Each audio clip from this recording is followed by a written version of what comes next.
Hey, howdy do out there everyone, my name is Michael, and welcome to the Doot Corner, where I do the doodles for practice and fun. Recently, my troop went to a Klondike. For the uninitiated, a Boy Scout Klondike is much the same as an Alaskan Iditarod, except there are some simulated skill challenges along the way, and the boys are the dogs that pull the sled instead of dogs. All around, it's usually pretty fun, except for when everything is muddy and there's no snow, which is nearly always, and marginally decreases the amount of fun had. But that's why we put wheels on every sled.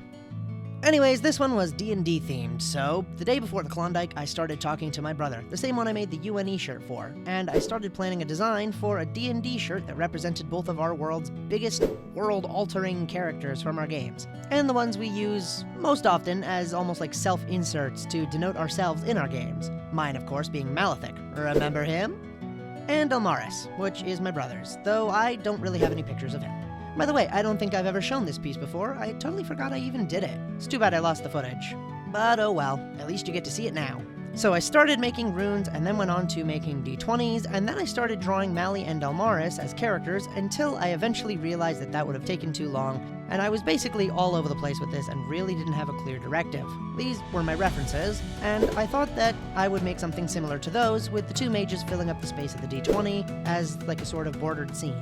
And I thought that would actually look really cool, and I still do, except, again, I didn't really have time to do all that a day before the Klondike, so I reduced and simplified and messed around with the D20 and the shape and all kinds of different borders and colors and lighting structures just to make the D20 be the sole focus of the design.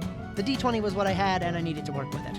I came upon the idea of mixing up elements that represented the mages instead of drawing them directly. So the eye was for the order, the Nebula eye, that Elmaris created. And the white circle, which I eventually changed to a sort of multicolored sphere of various different types, because I realized that my printer can't actually do white, was meant to be an almilium, the ultimate magnum opus creation of my time playing as Mali. The thing that I spent the entire campaign working on and perfecting in every way that I could find. Think of it sort of like a mythalar in normal D&D terms, except this one was portable and a lot more versatile. It seemed really too messy no matter which way I tried it, until I eventually scrapped the almilium and figured I would just go with the Nebula eye, because that looked cool enough. And technically, I have had characters that interacted with the Nebula eye and have been part of the Nebula eye in one way or another, so it didn't bother me too much to be part of the Nebula eye for this one.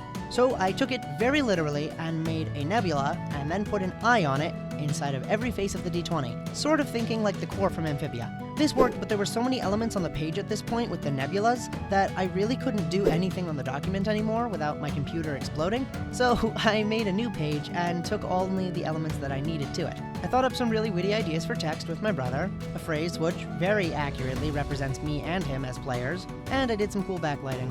I even get to bring back the runes that I made in the beginning, each of which stand for one of the three major groupings of magic types in our worlds. It isn't an exact science because both of our lores are very different, but, you know, works for me. And that was basically the whole design process. I die-subbed them and printed them onto some shirts, and here's how they looked on us at the Klondike.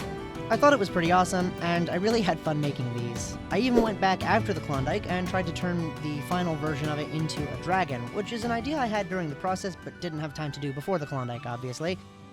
It didn't really work out, but at least I got a winner and I tried out my idea.